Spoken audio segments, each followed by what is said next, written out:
Wonderful. Looks like we have quite a few folks in the house, so we're going to go ahead and get things started today. So again, welcome to our Arrived webinar where we'll be focusing on Taxes 101.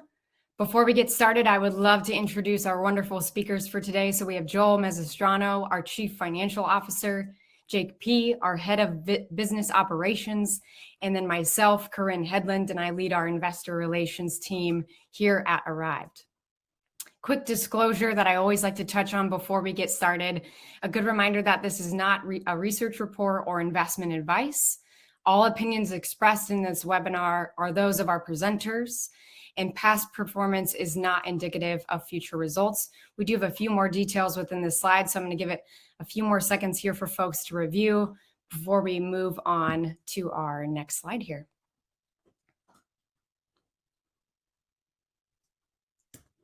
Wonderful. So a brief agenda for today. So we're all aligned on expectations. Jake will be walking through the legal structure of Arrived, taxes overview, rental income and capital gains.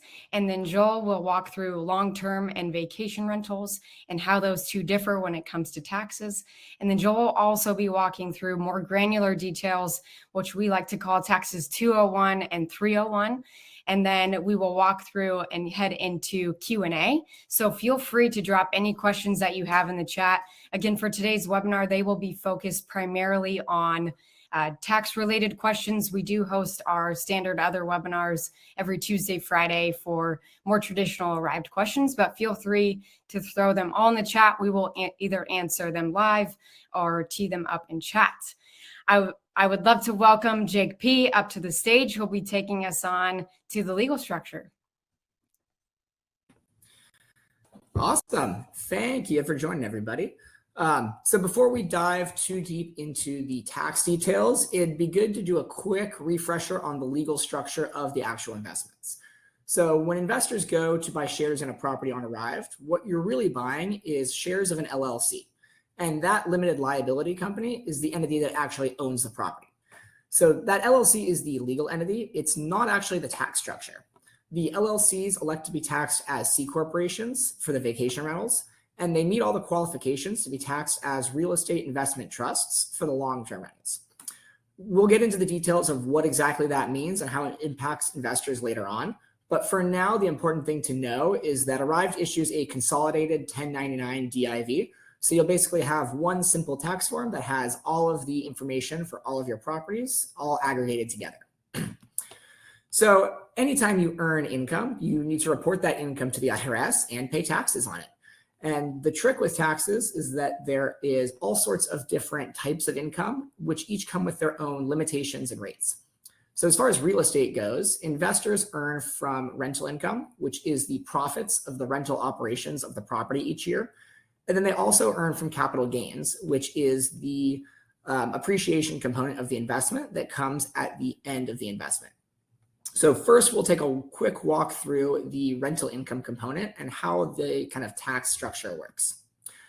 Investors are taxed on the profits of a rental property. So what that means in practice is that we put together our financial statements that show the rent and then all of the expenses for the property. And we're able to deduct all of those expenses to come up with our profit at the bottom there. And that's the amount of taxable income that investors then have to report to the IRS and pay taxes on. And what you'll notice here is that all of these expenses cost money, except for this one at the bottom called depreciation. So as far as how things actually work, we are collecting rent from a tenant, and it is money that is sitting in that LLC's bank account. And then we use that money to pay all of the different expenses for the property. So we're actually taking that tenant's rent and using that cash dollars to pay our insurance premiums, repairs and maintenance, taxes, management costs, and interest, but not this one called depreciation. Depreciation is basically an additional write-off that the IRS allows you to take simply for owning a real asset. And the great thing about depreciation is that it counts as an accounting expense, which allows us to lower our profit and have less taxable income. But there isn't actually a bill. We still have money sitting in our bank account. And unlike the interest expense, we don't actually have to pay out anybody for that depreciation. So here's an example of how this might look in practice. Here's an example from our property, the Badminton, and it kind of goes through the similar flow. So we see here that the Badminton in 2022 collected $18,000 in rent, and paid about $4,000 in operational expenses, which is our insurance and property taxes and repairs, all kind of grouped together. That left it with an operating income of $13,000, and then paid about $8,000 in financing costs, which is largely the interest on the loan as well as the arrived AUM fee. From there, then it had an additional deduction of $5,800 of depreciation for the year. And all in, that meant that the property actually had a negative profit. So it actually had a tax loss of $244. But the property paid out nearly $6,000 in dividends. So investors in whole received $6,000 in dividends for this property, but actually aren't going to have any taxable income because the property had an accounting loss. And we can see here that it's just barely negative, largely because of that $5,800 depreciation expense. So that's a huge, huge reason why investors have always loved real estate, because it comes with a whole host of great tax benefits, including depreciation, which allows you to generate income from your investments now and then limit how much of it has to get paid back to the IRS. I'll touch briefly now on the capital gain component. A capital gain is really income from selling an asset for more than you paid for it. This is the technical definition because there are some accounting adjustments, but it's generally the idea of buying low and selling high. For the arrived investments, this capital gain will come at the end of the investment period when we actually go to sell the property. And in most cases, the capital gains are typically taxed at lower rates than that recurring rental income. And it's true for the long-term rentals, but not for the arrived vacation rentals because of the tax structure. So now I'm going to bring on Joel to go through the differences in taxation between those long-term rentals, which are taxed as REITs, and the vacation rentals, which are taxed as C corporations.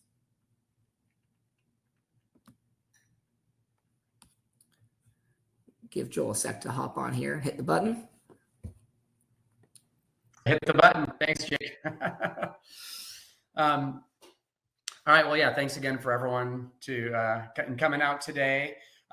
First, we're going to go over our long-term rentals, which again are taxed as REITs. And as Jake mentioned, a REIT is a real estate investment trust. And a real estate investment trust is really just a special set of tax rules that are a big benefit to our investors. Traditionally, I think people think of REITs as these giant funds with hundreds or thousands of properties. But at Arrive, we have created the world's smallest REITs of individual homes, which are, again, really easy to understand. As far as tax goes, the REIT rules were developed to encourage the wide ownership of real estate.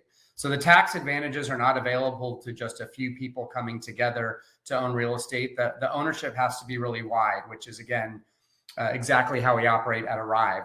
So all of our properties meet the rules of having over 100 investors, which is one of the key ways you need to qualify to be a REIT. And as some other kind of key advantages of being a REIT is that there is no tax at the corporate level. We get to pass through all of the income to our investors. So that really simplifies the tax reporting, which is why we give you a 1099 dividend form instead of a K1, which would be from an LLC or partnership, which are highly complicated. The other major benefit is that for corporations, there is no difference between capital gains and ordinary income.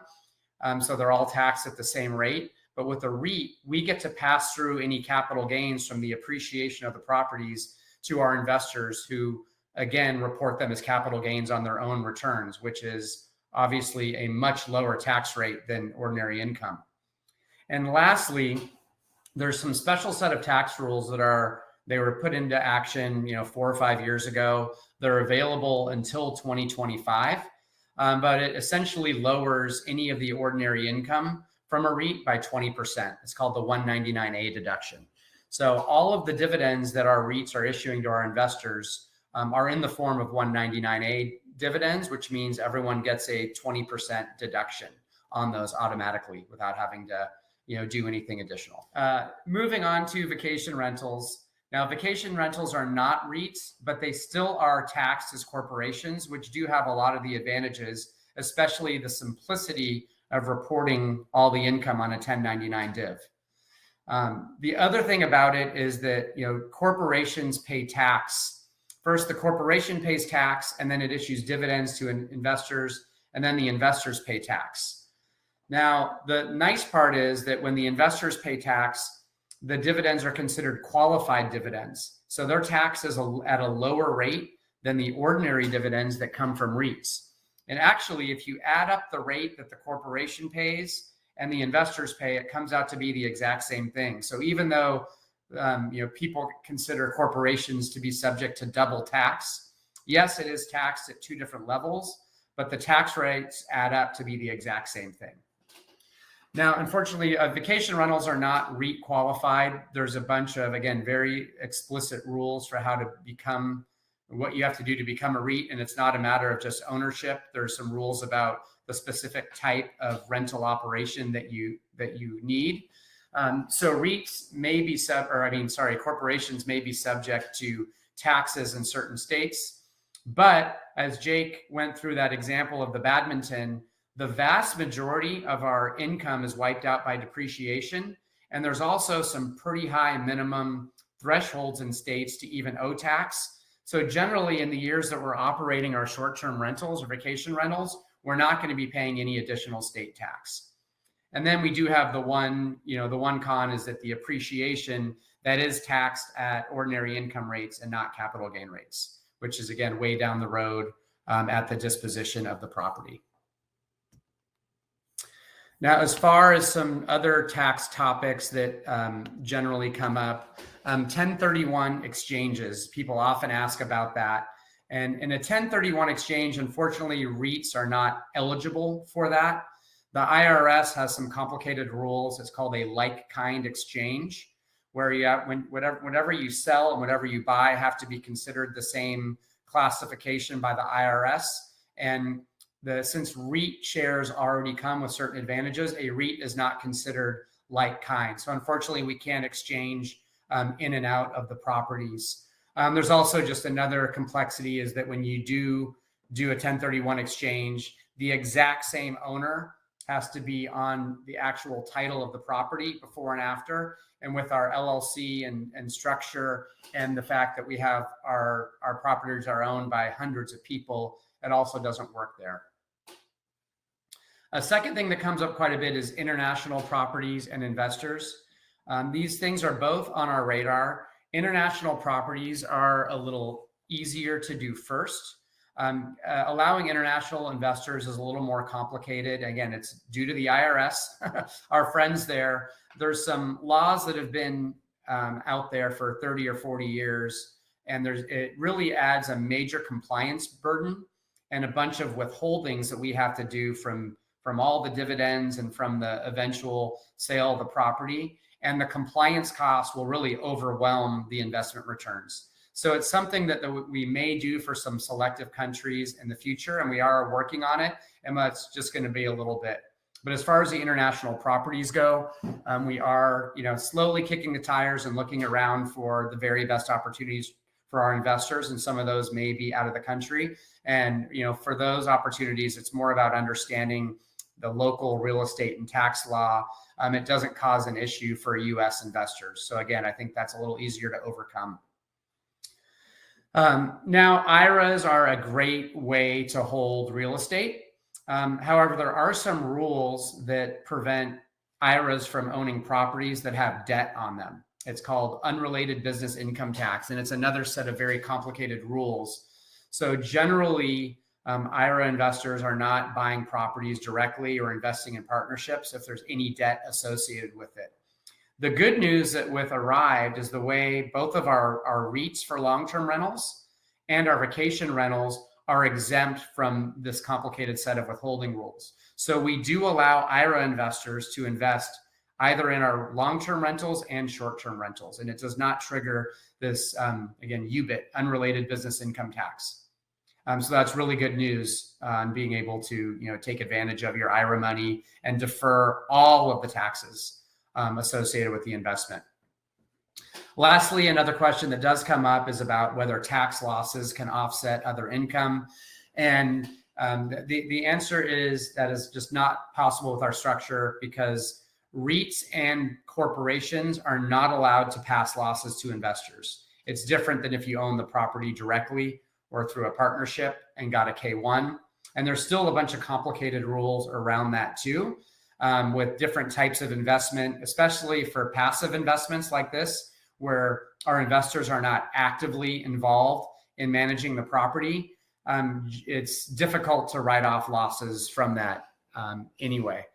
And so again, it'd be similar if you bought stock in Microsoft or IBM or any company in the S&P 500. If that company happened to lose money in a given year, you are not allocated a tax loss.